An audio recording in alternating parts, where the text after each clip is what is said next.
Hi everyone. So now let's start with the next chapter on compilers, which is code generation.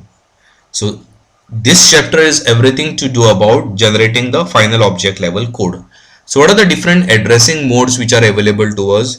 Because now we are very close to the system in terms of registers, right? So first is the register mode.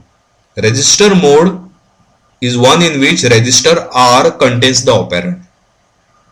Register R contains the operand. That's the register mode. Second is indirect register mode, where register R contains the address of the operand. Indirect register mode is one in which register R contains the address of the operand. Next is X of R, which is indexed mode, wherein value X, which is found in the word following the instruction, is added to the contents of register R.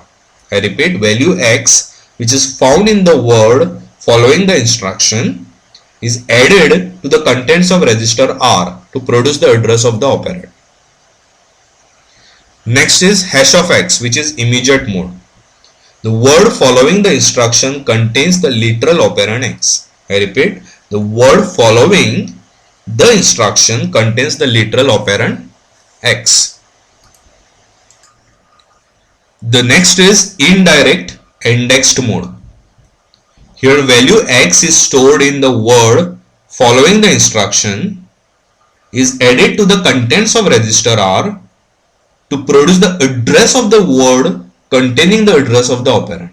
I repeat, indirect index mode is a combination of indirect mode and indexed mode, wherein the value X that is stored in the word following the instruction is added to the contents of register R to produce the address of the word containing address of the operand.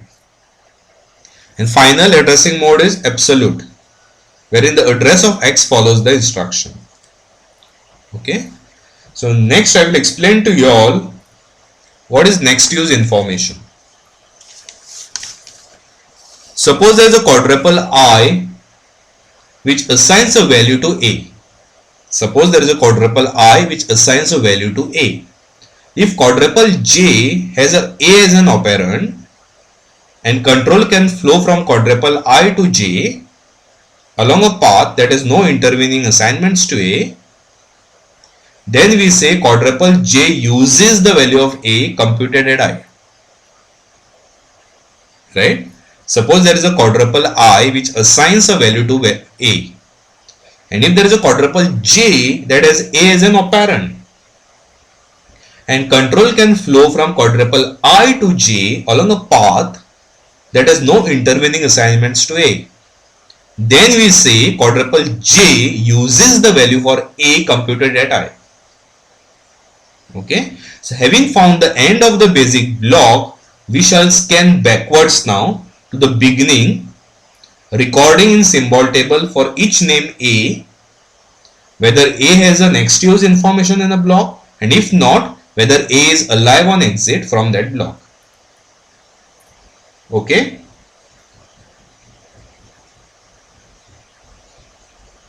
So suppose in a backward scan we reach a quadruple A is equal to B operation C. Attach the quadruple I, the information currently found in the symbol table regarding the next use and liveliness of A, B and C. So in the symbol table, set A to not live and no next use. In the symbol table, set B and C to live, and the next uses of B and C is quadruple I, because those are used as operands in quadruple I.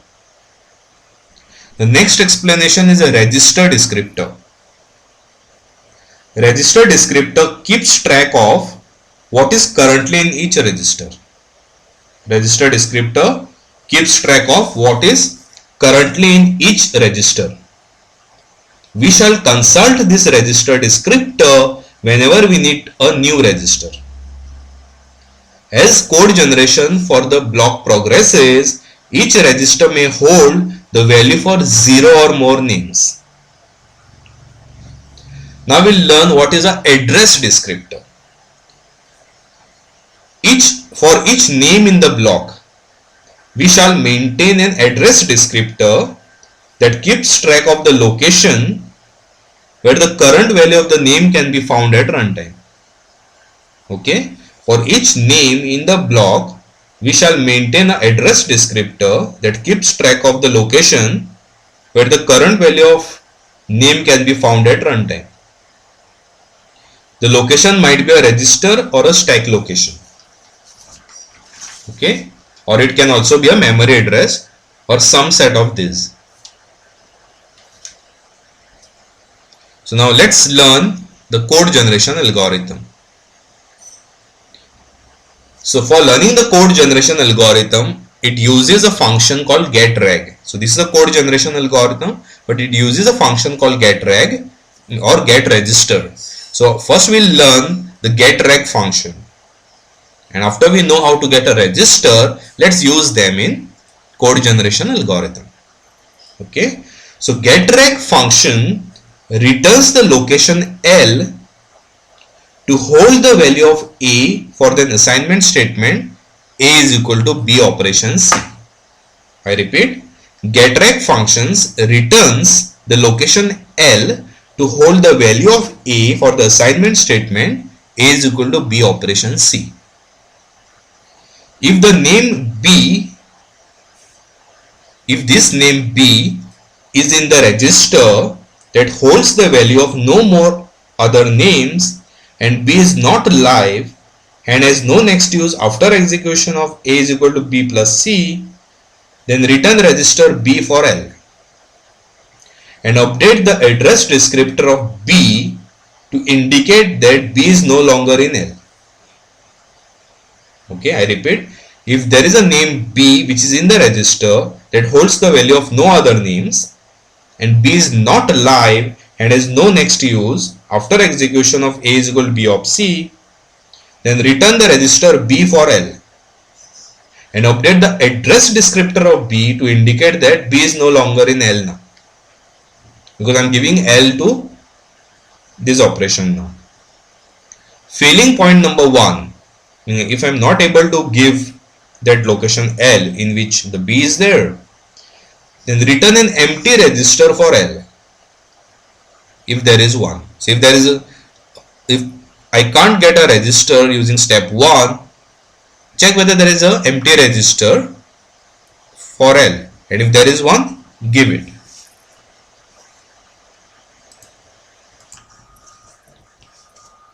Failing 2, that means if there is no empty registers also, check if A has a next use in the block, or if op is an operator such as indexing that requires a register. If that's the case, find an occupied register R and store the value of R into memory location if it is not already in the proper memory location, and update the address descriptor of M now and return R, because now we are freeing up an already used register by moving its content into memory. That's why update the address descriptor of M now and returns R for the operation. If A is not used in the block or no suitable occupied register can be found, select a memory location now and give it. Okay, so this was all steps that we did for getting a location. So we gave a higher priority for a register, and if register is not possible to find, we got in a memory location, right? So now we'll see how the code generation algorithm. So input to code generation algorithm is sequence of the quadruples consisting of basic block. For each quadruple A is equal to B operator C, we perform the following actions. First, we invoke a function getReg. So getReg, as we have seen, tries to give us the register if it is possible. If not, it gives you the memory location, right? So invoke getReg function to determine the location L where I can do the computation of B of C. This L will usually be a register, but it could also be a memory location. Point number 2 says consult the address descriptor of B to determine the current location of B. prefer the register for B if the value of B is currently both in memory and a register, because register operations are faster. If the value of B is not in L, generate the instructions move the value of B into L, because L is the place where I am going to perform the operation B of C. So if the value of B is not already in L, move it into L. Point number 3 says generate the instruction operator, apply the operator for C and B inside L, where C prime is the current location of C, and update the address descriptor of A now to indicate that A is in location L, because in location L I did B of C operation just now. So now I have to update address descriptor of A, saying now the A's latest value is in L. Correct? If L is a register, update its descriptor also now to indicate that it will contain at runtime the value of A. If this L is a register, I have to also update the register descriptor of L now, register, saying it will contain at runtime the value of A. If the current value of B and or C have no next uses and are not live on exit from the block and are in registers, alter the register descriptor to indicate that after execution of A is equal to B of C, those registers are no longer contain B and C. Okay. So this is an example that I have given to you all.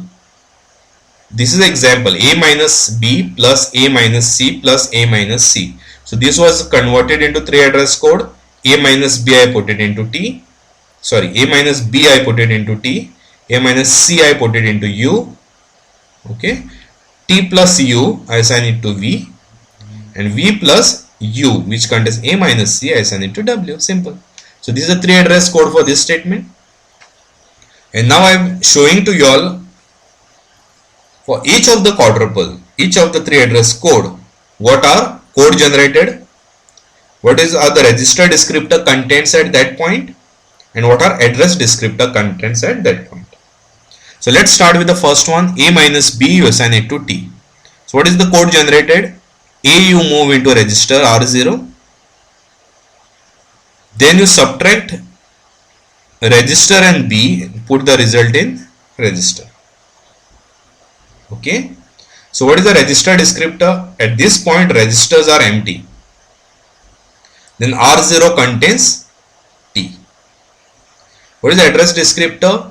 T is in R0.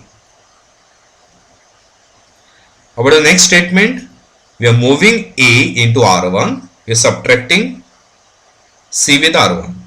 What is the register descriptor at this point? At this point it is register R0 contains T. Now R1 contains U. What is address descriptor at this point? Here it was T is in R0. Now U is in R1. Correct? Next statement is this. I am adding R1 and R0 because R1 contains U, R0 contains T. So I am adding R1 and R0. So what is the register descriptor? R0 now contains V. R1 still contains U. And what about address descriptor? U is in R1, but now V is in R0. U is still in R1, but now V is in R0. Earlier T was in R0, now we have overwritten that content. So now V is in R0. Then V plus U put it into W. So add R1 and R0 now and move the final result R0 into W. So what is the register descriptor here? R0 contains W. And address descriptor W is in R0 and memory now. Because I am assigning it back. Because of this it's in R0 and memory as well. Clear?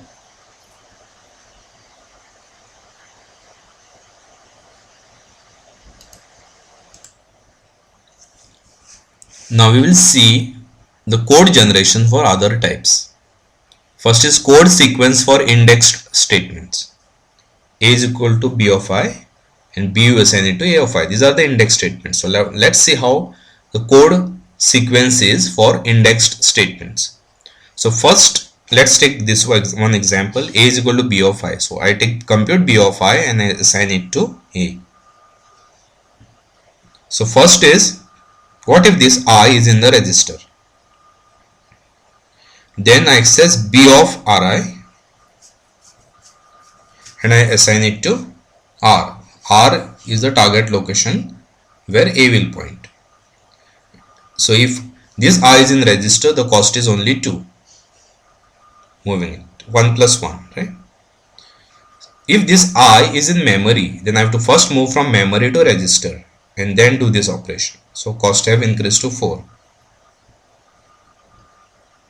If this I is on the stack, first I have to read from stack into register and then access it. Here also cost is 4. Okay. Now let's consider second example. A of I is equal to B. So here, if this I is in the register, I am just moving B into A of Ri. Okay. If this I is in the memory, then from memory I have to move it to register and then access. If this I is on the stack, I have to first read from stack, move it to register and perform the operation. Now these are the code sequence for pointer assignments. Content of P I am assigning it to A. So if this P is in the register, then move content of this P into A. If this P is in the memory, first I have to move from memory to register and then access. If this P is on the stack, first I have to transfer from stack to register, then access. Similarly here I am assigning A to content of P. So if this P is in the register, directly move A to register. But if this P is in memory, first move from memory to register, then do the assignment. And if P is on the stack, move